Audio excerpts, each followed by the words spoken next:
I was going to use this mic, but that's fine. Okay. I don't know if they're doing echo when I'm like, yeah, so you gotta. Yeah. Actually, I'll turn it down here in a second when I'm done with it. Good morning. Hope you guys had fun last night. It's nice to see you all here bright and early at 11 in the morning. Yeah, it's hurting my ears too. Hopefully none of you guys are as bad off as Dan Kaminsky was yesterday, or maybe hopefully you guys are that bad off. You guys have fun at the party last night? You guys were able to, what party? Able to make it? There's some people I know that didn't show up, and I know that got a bit crowded there at some point, so some people weren't allowed to get in right away, but hopefully, did you come back and were able to get in later?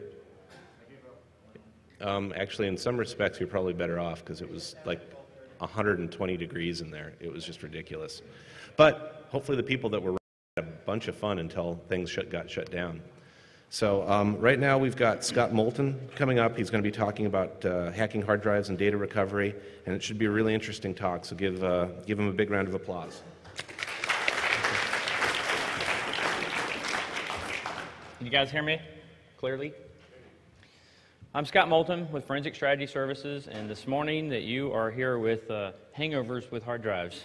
So this morning, through hard drives, I'm trying to break down some of the simple items that you can do to try to recover a hard drive that some of the bigger places might be doing, because most of the time you're not going to get a hard drive that's damaged that your grandma can afford to spend $10,000 getting your data back. Has anybody sent a hard drive off to a data recovery house before? And how much did you pay? I think it was about $850 6-7 years ago. Okay. 8,050, is that what you said? 850. And more than that on a data recovery house? How much are you at? $25,000. And did they get the data back? Okay, that's great. But your grandma's not going to pay that, is she? So, my presentation is all done in Flash, so it's all animated. You guys can see this presentation on myharddrivedied.com. So if you want to go there and look at it, myharddrivedied.com is where it's at. I'm going to go through some basics here of some of the things that I found out going through breaking hard drives down. I've done about 700 to 800 hard drives by this time of just doing repairs. When I started this business, it was primarily a spin-off from my forensics business, because it's pretty much the same idea. We're using some high-end software, some other items to try to do a data recovery that you just might not be able to do any other way. But I've started finding some cheaper, easier ways to do things that I could tell people so that they could try on their own. One of the big things on this slide that I'm going to talk about that I don't have an animation of later is this actuator lock right here, this little piece of plastic that sticks off of the drive. When the drive starts to spin up, it creates some air pressure, and the air bearing actually causes this piece to just teeter out of the way. There's no mechanics involved in it. It just basically teeters out of the way, and it unlocks the actuator arm so that the head can actually move. So that's your locking mechanism for the hard drive these days. The downside to doing some of the data recovery, some of the new hard drives have almost kind of like a little cap on the top of the drive. And when you take the top of the platters, where the platters, you can actually see the platters. At this point in time, if you were to power up the drive, that actuator lock might not actually flip out of the way. There's not enough air pressure. So sometimes you either have to do it manually or do some other things in the process. And I'm going to show that as we go through this. The other thing that I'm going to point out too is the spindle cover. If you have platters and they're mounted on the spindle cover, when you take those screws off and you remove the top little piece that holds that metal piece right here, those platters, if there's 2 platters or 3 platters, they'll spin independently. And once that happens, you can never recover your drive again.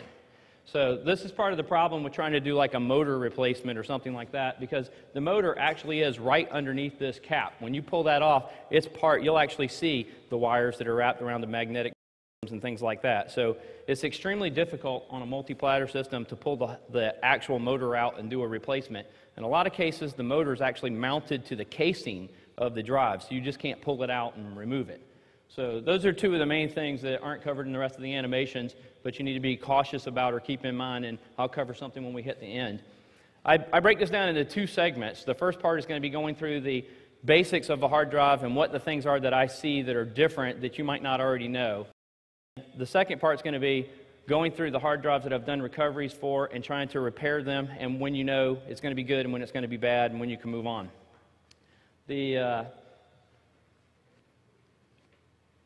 On the bottom on the board itself is unique to the drive. When the manufacturer produces the drive, they make the board to go with that drive at that time. So there is firmware that's on this board that matches some other information that's on the hard drive. It's changed over time, so it's kind of hard to order which one's going to be important first. So I'll go into this part, and then I'll get into the servo information. But on the board itself, it matches some information that's on the platter. And they switched mechanisms for how the head moves across the platter, and they had the right information on the board. So the board, when you're looking for a drive that you want to try to match for a recovery, you have to get the date as close to the date of the original manufacturer of this as possible. And typically I see when we get outside of a 2-week time period that you can't do a recovery because the firmware has changed or something else has changed on the board. So the idea here is that if you were going to repair your own hard drive and you wanted to find another drive so that you could replace this board, you have to try to find the model number and the date as close as possible to within 2 weeks is my preferred method of finding a drive, because you're going to be calling eBay and doing whatever you can to try to get this board. So they change from chip to chip, and the manufacturer might have 2 drives that are made in 2 different locations at the same time. So in Korea, you might have one drive being made, and in China, another drive might be made. And they may have identical components other than that, but you'll see like on this particular hard drive, it's identical. It's an IBM hard drive, but the boards are different. So the firmware has changed, which means there's something else about the drive that's changed as well. So you've got to hunt down these exact boards in order to replace them, or you won't be able to do anything to repair that drive. Every hard drive that you guys have right now in any of your laptops actually currently already has errors going on a continual basis. Errors are so common at this point in time on the hard drives that they are not even trying to just make a complete hard drive that doesn't have errors on it. They are trying to do everything they can to fix those errors on the fly. So there are ECC items on the board that try to do error correction while the drive is running and reading that data. So if it gets an error and it can repair it on the fly in the board by doing some error correcting code, then it doesn't even mark that as an error. It doesn't show that as a bad block, and it's going to keep on going. And it's just going to say, okay, fine, I figured out what that bit is, and I'm going to fix it. If it has enough retries on that particular block, it can't get enough data from it, it can't do a repair in the ECC, then it will say, oh, I've retried, and it's different from manufacturer to manufacturer drive, how many times it's going to retry before it actually puts a bad block on the board. It's going to say, oh, this block is bad, I'm not going to use this block anymore, I'm not going to try. But before that, it knows there's an error, but it's not going to mark it as bad, and if that block gets erased and later on gets written again and it's okay, it never even notices, it doesn't do anything with it. So not every block that has an error is going to already show up as an error and going to get marked bad. And that's part of this SMART mechanism too. You hear about SMART. Basically monitoring, and it's trying to figure out how many errors something's having. It's trying to do a predictability so that it can try to tell you, oh, my drive has 700 bad sectors on it, and you need to get a new drive so that you're not going to keep going on. So we're going to break the hard drive down into its parts now. Now, one of the other things that I run into all the time that people say is a drive is hermetically sealed. You just can't open the case and work on a drive and do those kind of things. And a drive is not hermetically. If you notice, there is probably a hole on almost every one of your drives that says, do not cover this hole. There is air traffic going through the drive, and it's helping it create a nominal amount of pressure so that the pressure can equalize between the outside and the inside. Otherwise, you'd start having problems with your drive at different altitudes and things like that. And there are times where if you're up high enough in a plane that your hard drive could actually crash because there's not enough air pressure to keep the head floating over the platter, and it will hit the platter and start to scrape it. There are some hermetically sealed ones, like Air Force and things like that have some hermetically sealed drives, but you're not going to find those on the shelf at CompUSA or wherever you're going to go and buy one of these drives. So you can kind of take the cover off of your hard drive and look at it. Unfortunately, after you do that, it's going to degrade, and you're going to have a shorter period of time. But if you've got a drive that's damaged already, this is another one of those kind of things where a lot of the data houses are kind of trying to scare you into going with them or trying to make you send these things in so you can spend of dollars is, got to have a clean room, you got to do all these other things. And a clean environment can be produced in a number of different ways. There's clean boxes, you can make them out of Tupperware, there's a number of ways to do this. But one of the other things that happens with a hard drive, when the platter starts to spin, the manufacturer already knew at the time that they were manufacturing the hard drive that there were going to be little fragments that were going to come on and off of the platters. And when they start to spin up, it creates an air bearing, and it flings those pieces off of the platters into, and in some cases you'll see when you open up your casing, there's like little tunnels around the edges of the metal of the casing, and they're basically there to capture little fragments as they fly off. They even have a little filter, and it looks like a little tiny pillow. I'm sure, has anybody here opened a hard drive before? And you've seen that little pillow, the little tiny pillow, and some of them are removable. You can just take tweezers and pull them out, and some of them have like a little cap on the top of the metal when you take it off and things like that. But it's really good ways to get an indication of whether or not you've got platter damage further down on a drive by looking at those pillows. Because if they're silver, you might not be able to see the scratch on the top, but there may be a really deep scratch on the bottom because the magnetic media has gotten scraped off. It flings out into those tunnels and gets caught into one of these pillows. And so a lot of times you can know right up front whether you've got some really physical damage by looking at those. So we're going to break the pieces into the two segments that we basically look at are the platters themselves and the way that the data is written to it. The important piece here is this alignment servo info. Before 1986, every hard drive had a stepping motor. They basically would move this motor an increment at a time with a pulleys, wheels, slash whatever. There's different ways that they did it. But it would always move in the same increments. But the problem is that motors are not exact enough that over time they don't degrade their performance as well. They wouldn't move to the same location. So they didn't have the servo info in those original drives. They actually had to keep reading the data and trying to do something with the data. When they came out with a voice coil, which was Connor's gift to us as far as hard drives, because every hard drive you have today has a voice coil in it. When they came out with the voice coil, the motor didn't know where it was when it would move the head of the hard drive over the platter. So the servo is geographical information that is constantly being read at all times while the head is spinning over the platter, and it will read it and tell the system where I am on the platters at all time. The big thing here is that you can't get to that servo info. You can't read that servo info. This is one of those changes where all of a sudden we have IDE hard drives and we can't low-level format an IDE hard drive, or it really screws the system up if you can even to low level. But we all used to low-level our drives before we got to this point. So the servo info is written by a piece of hardware at the manufacturer's plant.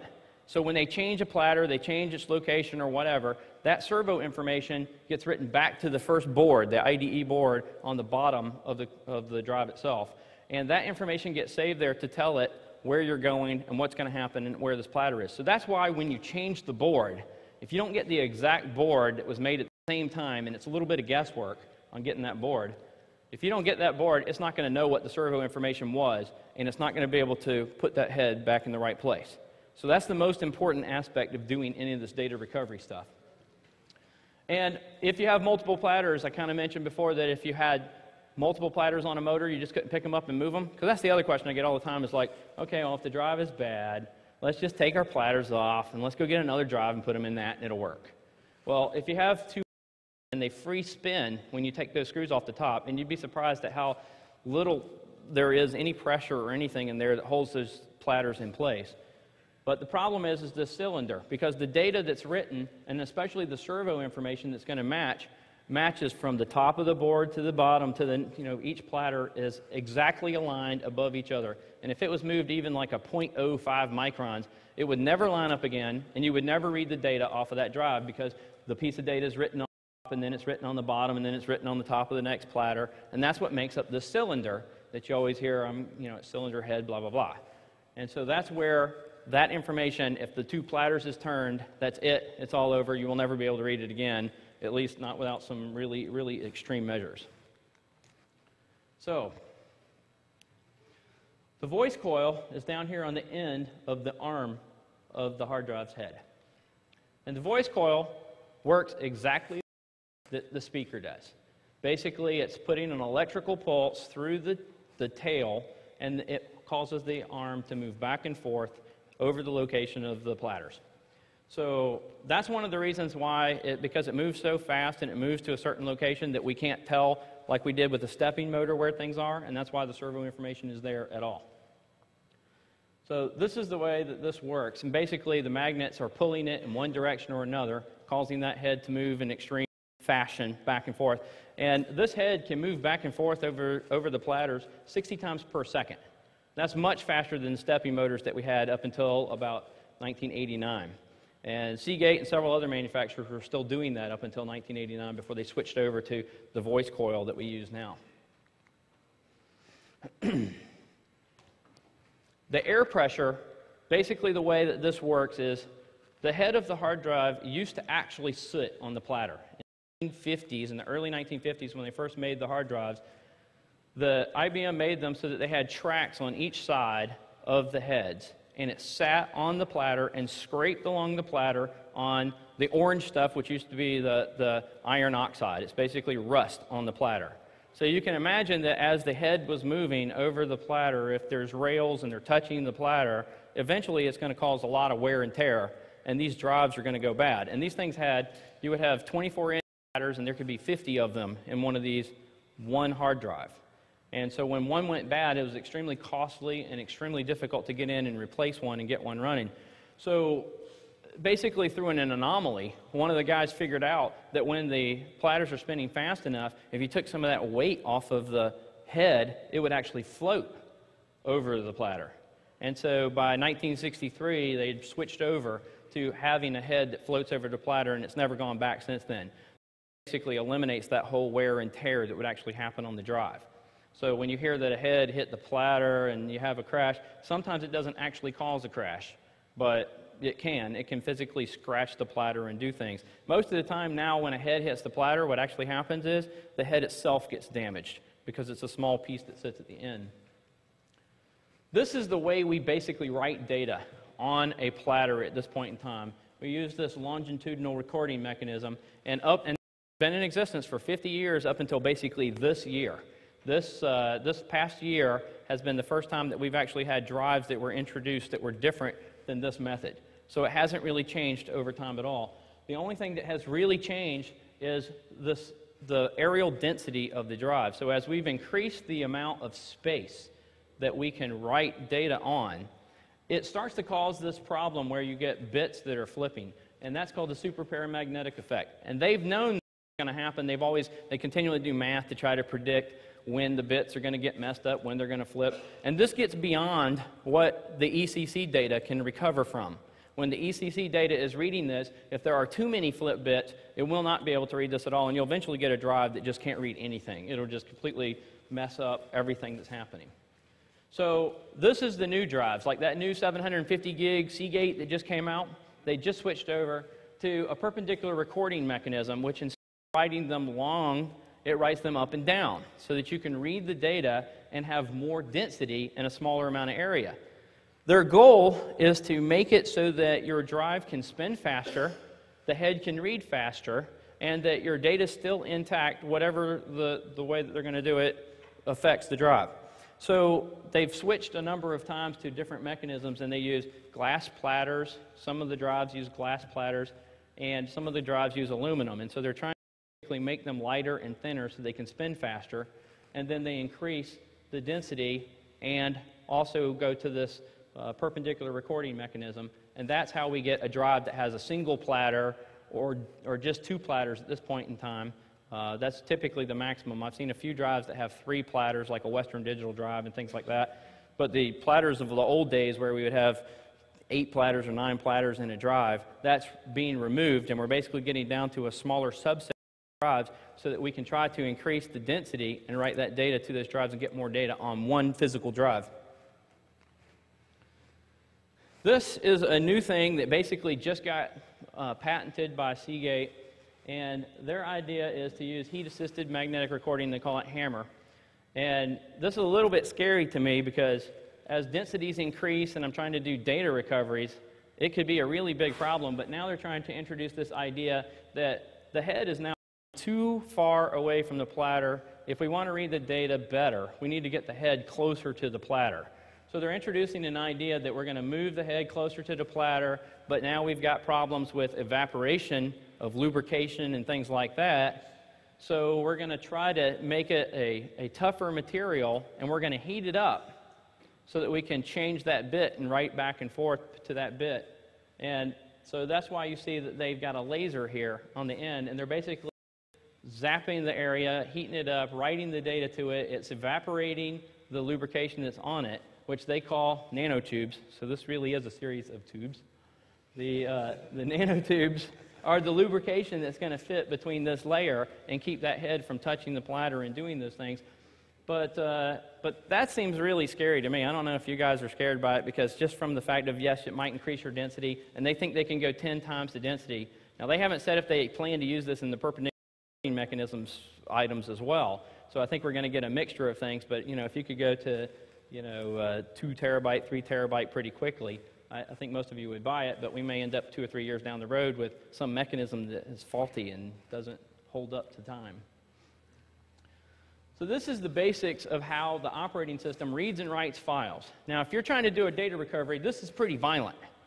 So if you've got a sector, or if you've got something that's wrong with the drive and it's scratched or whatever, and the head is moving over that platter that fast, there's a really good chance that you're going to hit a bad spot, and you're going to try to it'll actually damage the head, and you won't be able to read that data at all.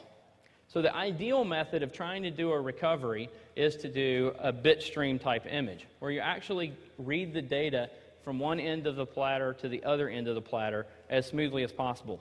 And there's some advantages to that. One of the advantages is that typically you'll know where it fails, and you'll get data you read up to the point that it fails. So if you have some software that you're trying to do, and what I mean by this is things like DD Rescue, and imaging programs, forensic imaging programs, those types of applications will try to read the bit stream sectors rather than the OS. They're not looking at the files, and they're not looking at how things are physically on the platters. They're reading it from beginning to end and trying to image it. And coincidentally, if you're doing a RAID, you have to do this.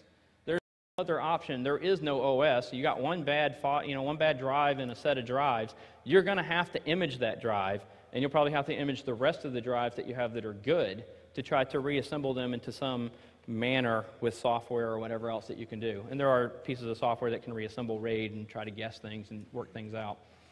And as you can see, for the most part, I'm trying to address the physical problems of a drive regardless of the OS. So it doesn't matter for the most part what OS you're using. If you're imaging drive and you're doing a DD, it doesn't matter if you're using Windows 3 to Linux drive or using Linux to read a Mac drive, things like that. So you're trying to narrow down what your scope is going to be so that it doesn't matter what kind of errors and what kind of things that you can have going on. And most of the recovery programs that are out there try to read a drive as if the OS mounted it. So that's kind of a bad story when you're looking at how most of the recovery software works, because if it's scanning the drive and it's moving around with the files, or it's, trying to skip around on the platters, it may be causing more damage, and you may use up the 1 or 2 good times that you have left to try to get this data back. And most of the time, that's a pretty big deal, because I will tell you that on a damaged drive, it really matters that first time or that second time. There's people who keep trying, they'll plug it in, and one day it works, the next day they plug it in, and it doesn't work, and so on and so on. You're using up your last few chances to try to get that data back. Once you know that a drive is done, you need to be prepared to try to copy those files off in the easiest fashion that you can. So I'm going to go into some of the basics of trying to actually do the data recovery and reassemble a drive when there's a problem. In the years that I've been doing this, the numbers have pretty much worked out like this. 85% of the problems, at least for that first round, even if it's a physical problem, a lot of times you can read it with software. And you may need to practice with some software, look at some software. On the website, the myharddrivedied.com, there is a list of some things that I've tried and worked on. There's free stuff, there's for-pay stuff, there's some discount stuff there. Most of the time, things like DD Rescue and things like that are going to be your first defense to try to go and get that image of that and get something off of it. The other thing is, too, is that you might want to play with some software that when you know what the sector is that's bad, some of the software can actually let you skip those sectors. So you can pretty much say, I want to image from this sector to that sector, and stop it and get that image, and then start at the next sector. And if the head can move past that, then you can read from there to the end of the drive. And then you can use carving software and forensic software. And a lot of times people kind of skip forensic software when they're doing a data recovery. And that's kind of a bad idea because there's some good stuff out there that's free, there's good stuff out there, and there's a lot that's for pay, but Encase and things like that get up until like $3,000 to do a data recovery. But you don't need that stuff 99% of the time to actually just get your data back in some center so that you can recover the files.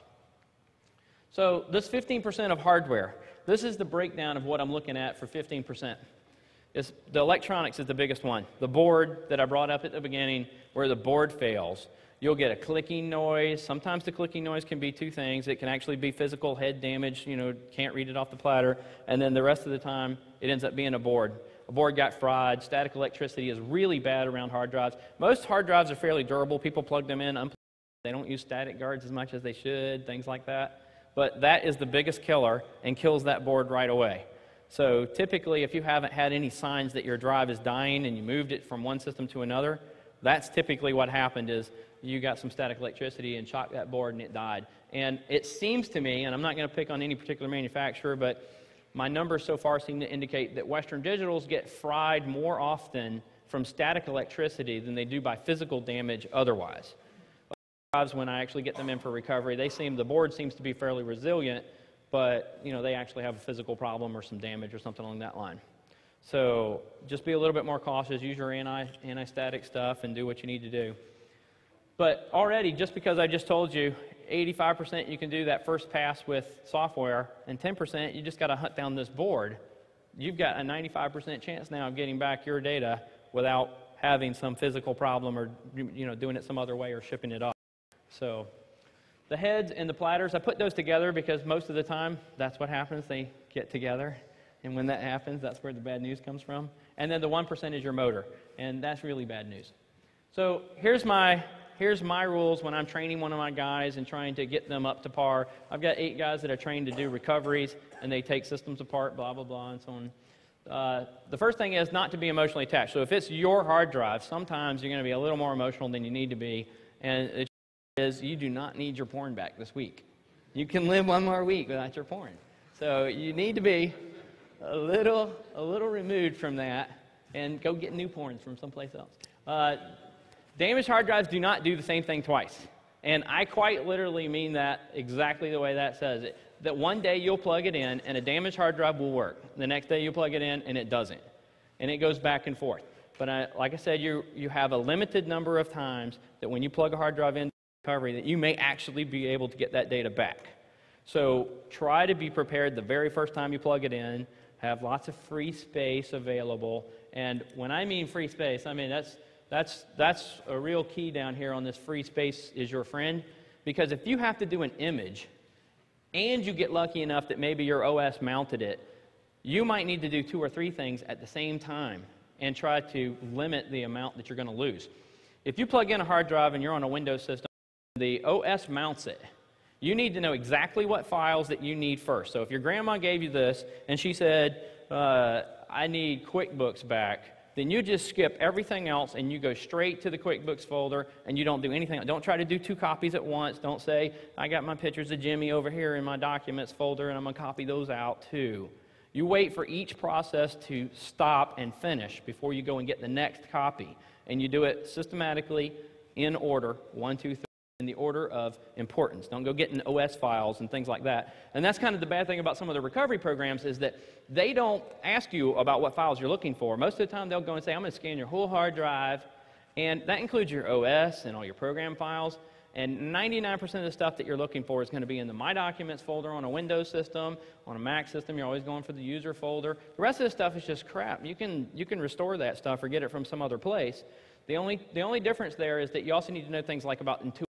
Sometimes Intuit actually puts their stuff in the program files directory or in another directory someplace else. So if somebody says, I got Quicken, QuickBooks, TAC, TurboTax, any of that kind of stuff, you go after those things in those other folders first before you move on. Persistence kind of goes with this whole thing with damaged hard drives. Don't do the same thing twice because just as an example, like I worked on a hard drive all week one week, couldn't get it to mount, and I knew that the platter wasn't damaged, so I kind of persistent for about a week with a drive before I go on to looking for parts.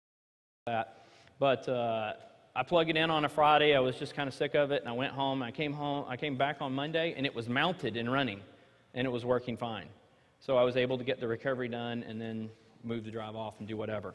But most people aren't going to try to use that drive again after it's damaged, so you're just going to throw it away after you're done. Don't try to keep it going for another week or something. Heat is not your friend.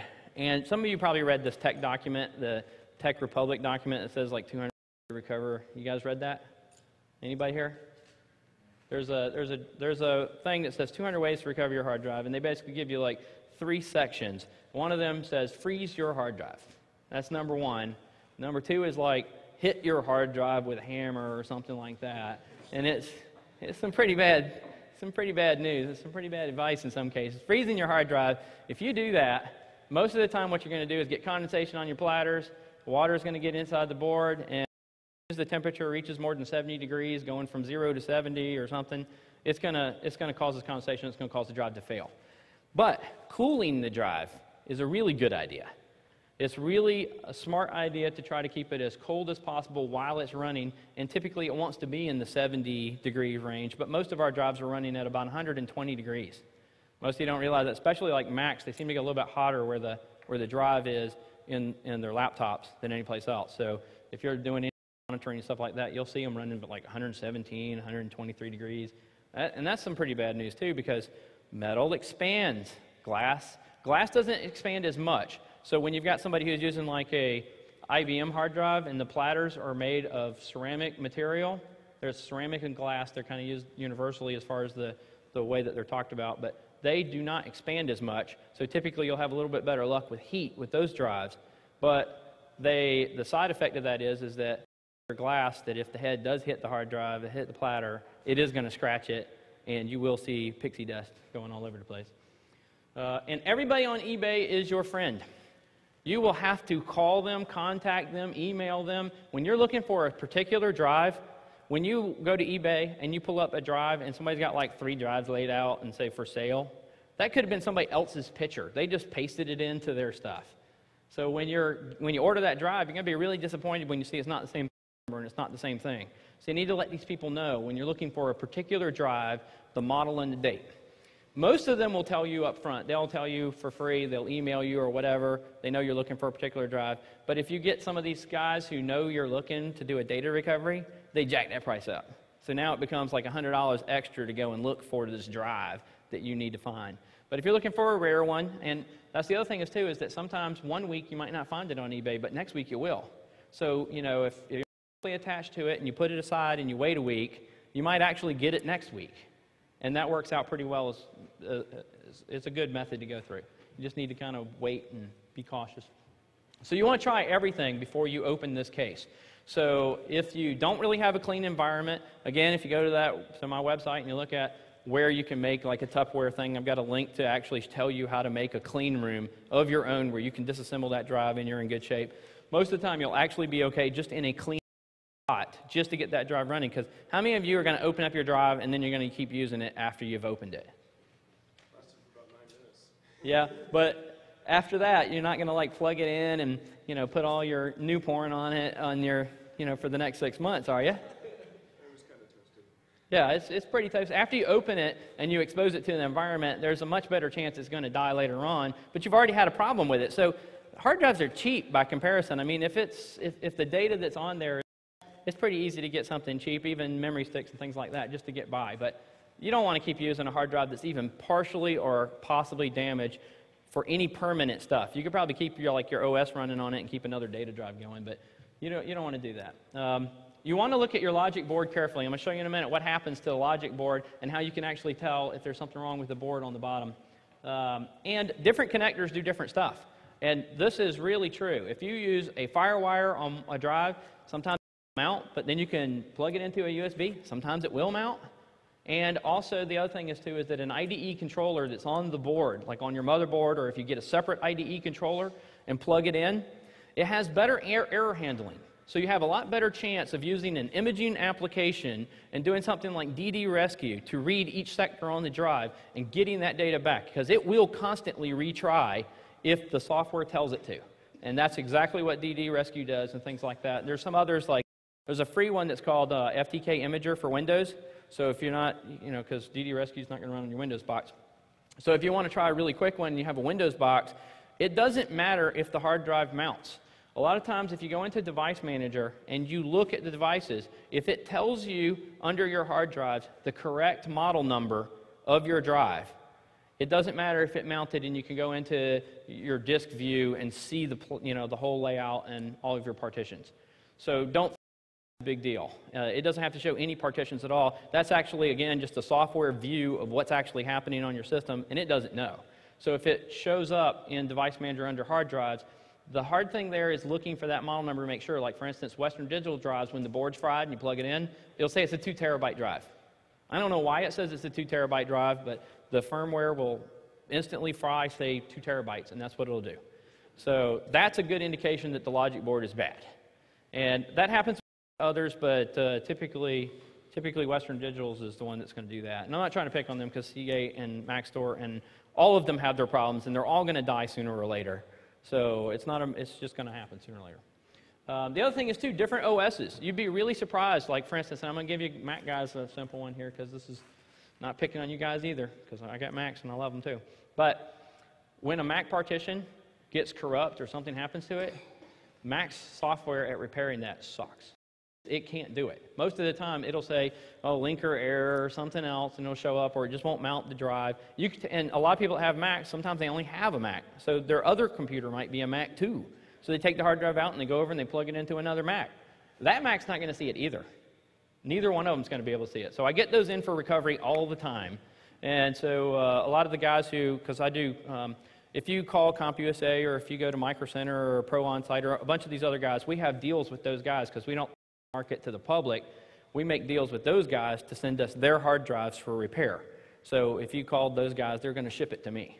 But the Apple guys at CompUSA will send me their hard drives. Most of the time, it's simple stuff. The hard drive itself hasn't actually died. There's not a problem with the drive. The drive itself is fine, but Mac can't read it. And the people who tried to do everything did it all on Macs. So you get a Windows box, you pay $49 for Mac Drive. Mac Drive will read the drive error, and it will just display a little box and says, this drive is set to read only because it has an error in it, and blah, blah, blah. But it lets you go straight to all the files. You could just skip all that stuff, and so $49, you just solved your problem. All you got to do, though, you can't fix the problem, and you can't make it reboot. So what you've got to do is you've got to copy your files out, and then go back to your Mac and reinstall your OS, and then copy your files over. It's just a lot quicker, a lot shorter time to do a repair. And so $49, I just fixed most of your Mac problems right there. And try different angles, upside down, sideways, things like that. It really does matter. If you flip a drive over, sometimes it'll run, amazingly enough. It has a lot to do with when it heats up and it expands, and now the platter's in a certain space and it's hitting the top of something, blah, blah, blah. If you flip it over, now it's got a little bit more momentum running in a different direction. So you want to try that before you go and open it. And you'd be surprised, again, persistence pays off. Sometimes you hook it up and you let it run for 10 hours and come back and it's working. So it's just pretty rare. So if that's your last chance, then try those things. And then fans and cooling trays. I'm going to show you something here I've been trying. And I always pronounce this wrong as Peltier cooler. Peltier cooler. It's a ceramic cooling item. And basically, this one came out of a device you can buy for $20 at CompUSA. This is that little USB cooler for your cup. You put your cup on it and it cools your cup off. Well, the components of it, if you try to order them, are probably going to cost you more money than that thing costs. So it has a heat sink in it and has everything that you need to go and do that. So you can buy that, take it apart, and this is what you're going to see inside. It already has a USB connector, so you already got your power. When you plug this in, what's going to happen is one of these directions is going to be spitting off the heat. One section is going to suck the heat from one side and freeze whatever's on that side, basically, and spit it off on the other side. So you can take that and you assemble it. Like I put these in these metal trays like this. You guys have probably seen these. Systems are doing anything, you just put your hard drive in it, because it basically becomes a heat sink while you're working on it, and you want to suck all the heat away from your drive as much as possible. And then put the drive in it. It's important too that you're making contact with the metal when you're using something like a Peltier cooler, because it wants to touch that metal and suck it off. If you've got labels on your drive and you're sticking it right there, it's not going to really help you at all. It'll do a little bit, but it's not going to do a whole lot. But typically the Peltier coolers, the number of them that you use, can bring the temperature of the drive down to about 40 degrees. So you can actually run fairly while it's running. And then this is the heatsink, came out of that same device, the cooler. And so I have the Peltier cooler right underneath it. And then you can use 2 or 3 of these in sequence too. You can either put them side by side, but if you actually stack them like little cakes, it'll suck it off and it'll get colder on the bottom one. So you can play around with some of that stuff just to keep it cold. But so for 20 bucks and take your labels off and stick your stuff, you can probably keep your drive running fairly cold. The electronics, the board itself. If you touch this board in certain areas while running and you plug it into like a USB power adapter or whatever, and you can feel where extreme heat is on this. And a lot of times what will happen is when you touch at certain spots, you can actually find where the short is in this. So you already know, I got a short, something bad is happening here, and you can feel the heat up to a certain spot, and then it stops. It doesn't go to the other chips, and you don't feel it. And when I took the board off and I flipped it over, this is what I saw on the other side.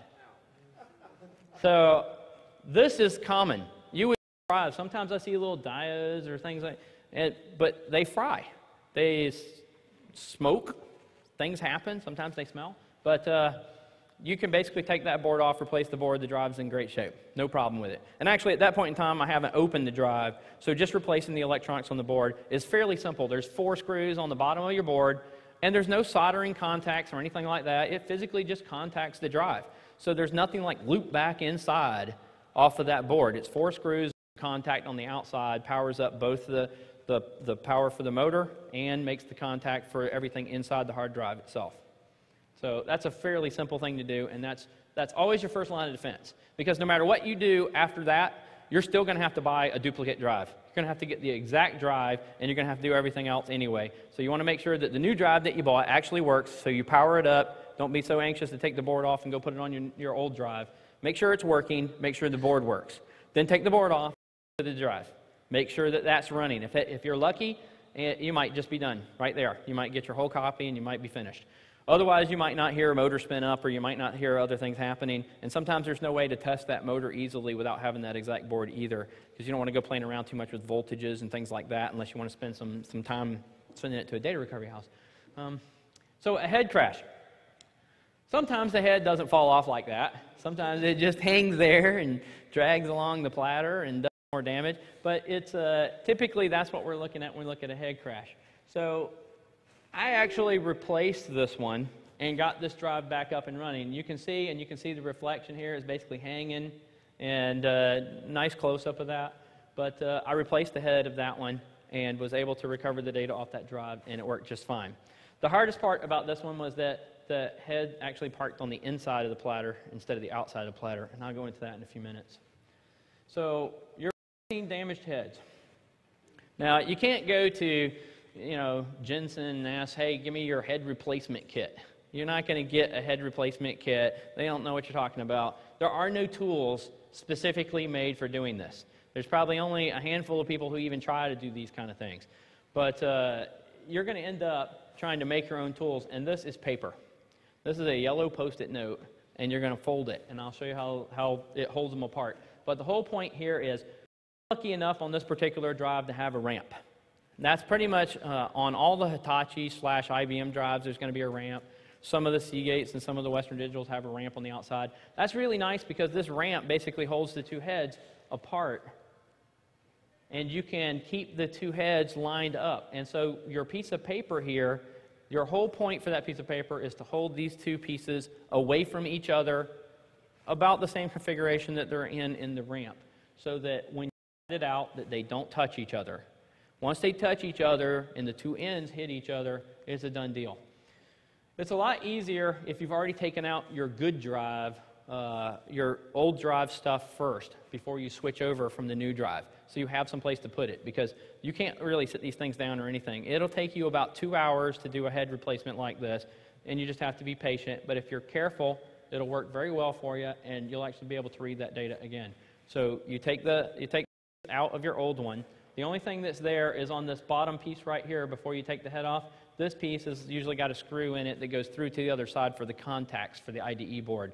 Once you remove that piece, it's fairly easy to take it out, but you got to do a little bit of wiggling and jiggling just to get it right so that it comes out of the side and doesn't do any other damage while it's doing it. And then once you line them up, and this is what it'll look like when you're actually moving it. You'll take paper and fold it. You'll keep them their distance apart. And this Air typically is not actually the head. The head is right here on the end, right on the very end. They did the same kind of thing that IBM did like in the 50s. They basically put a slider mechanism on here to hold the head because the head is so small that there's nothing to mount it to. And so they've got to do something basically to give it some pizzazz there. So it mounts on the end of that.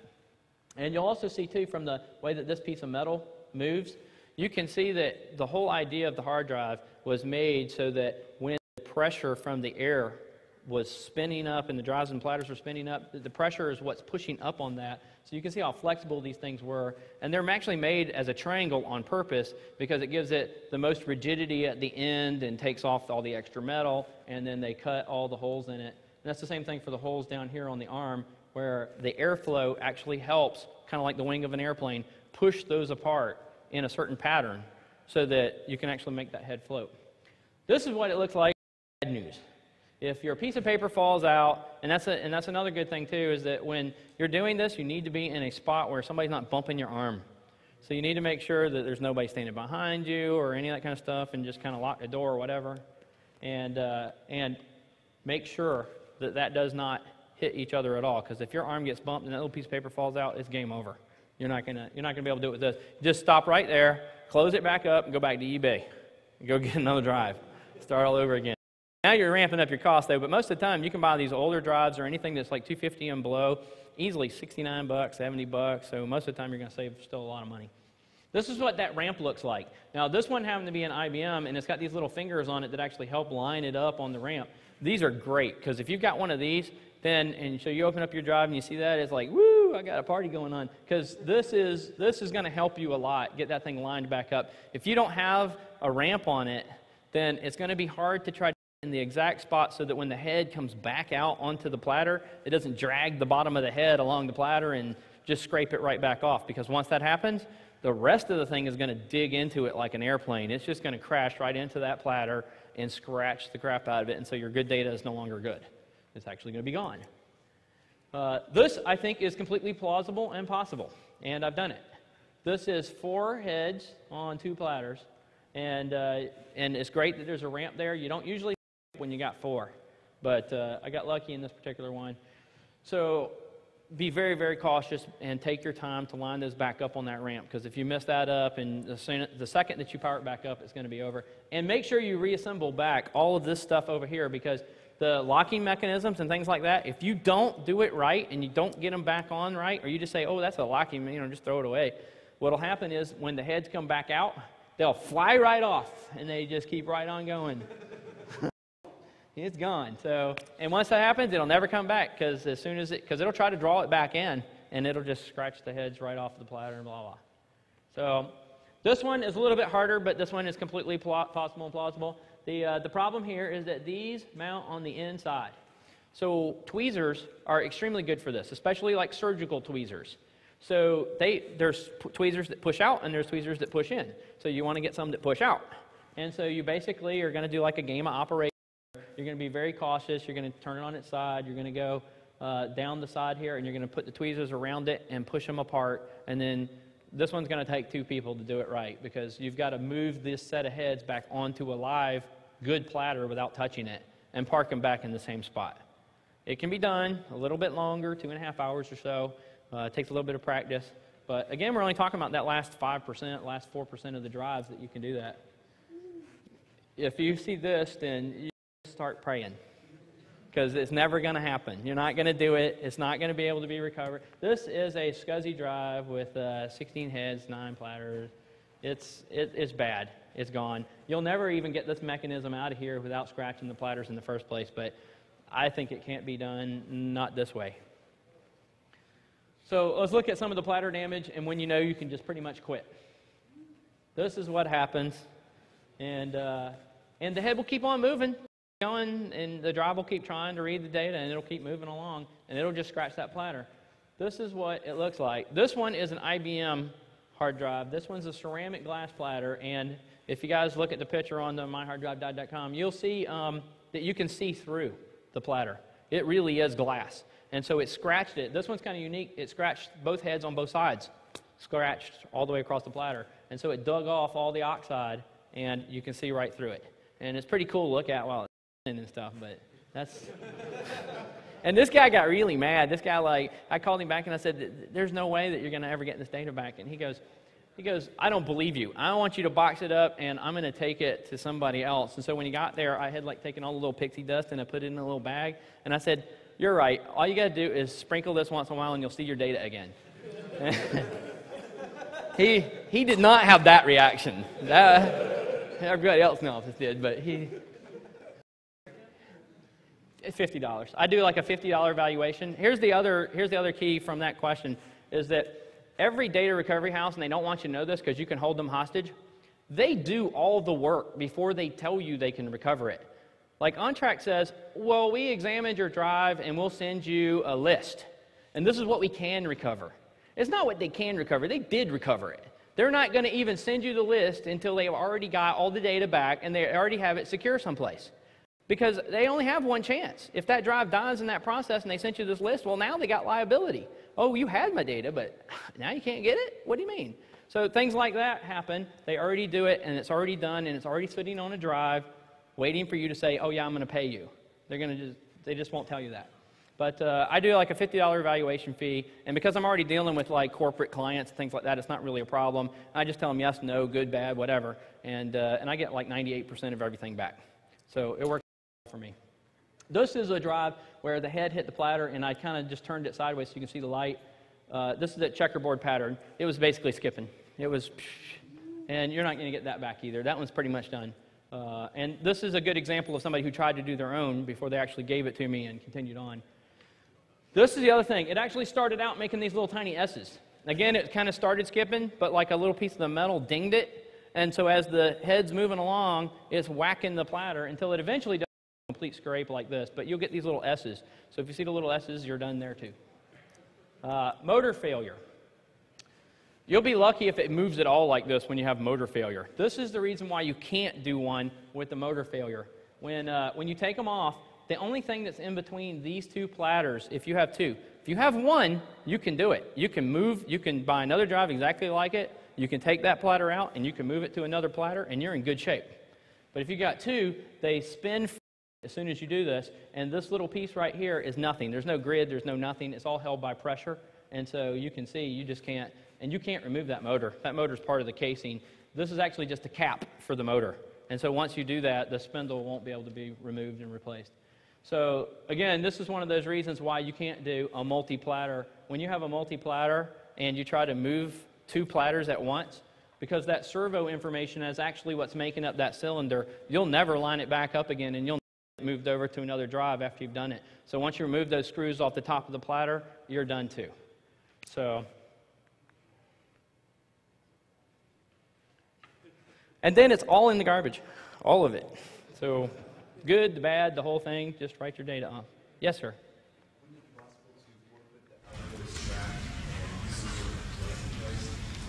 Yeah, and there actually is like a small little area that's already set up around it, and you can do that, but it's difficult to get multiple ones. I mean, there's no device that does it that I know of, and so you've got to do it, you know, again, and it's kind of the lowest common denominator. A lot of us are like, you know, there's an extreme amount of work once you get to this level, and there's no device that I know of that does that. I've been working on some things, but I haven't gotten anything that works quite right, like taking surgical clamps and like in 2 and 3 levels of them, but you can't get them just right. And if it moves even a micron, it's over. Yes, sir? Can you use an external motor?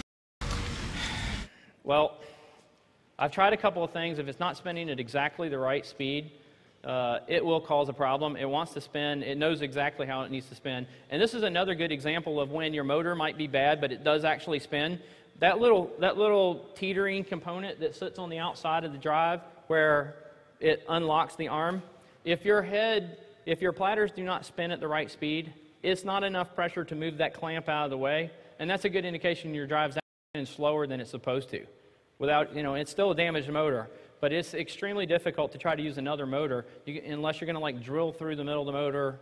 I mean, you've got all kinds of issues there, and you can't turn one over and run it the other way, like back to back, because they spin in the opposite direction. So, yes, sir.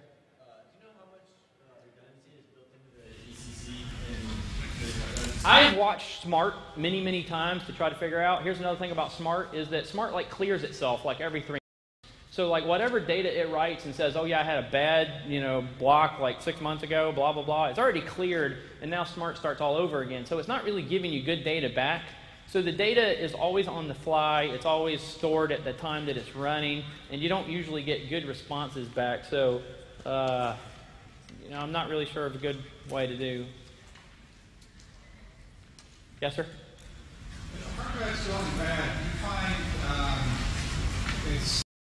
there's one piece that's on bad. For example, if you swap out the controller. Most of the time. Yeah, I know what you're getting to, but the only chance that that's usually not true is that some extreme cases of lightning have caused the head hit splatters, and there's one of the other things too is like once you know that you're going to have to buy new parts on eBay, it might be a really good idea just to open up the casing of the drive, just to take a quick look to see if you actually have physical splatter damage or if the pillow itself that's on the outside of the filter has silver oxide on it. Because if either of those are true, don't waste your time going to eBay because it's going to be too bad. But I have only seen a handful of cases where both things are bad. Typically, it's not true. Typically, one's bad. Yes, sir? What does the clicking of a dead hard drive imply, and is that recoverable?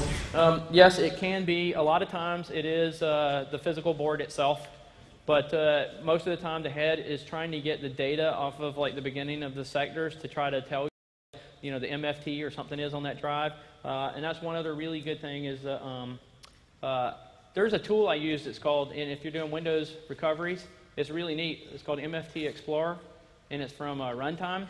It actually will read the MFT or the FAT sectors off of the drive and tell you where the sectors are of the folders that you want. And they don't, and then you don't have to like scan the whole drive and try to read the whole drive. You can just go straight after the one piece of data you want. We can take side or something else, or anything else? Thank you.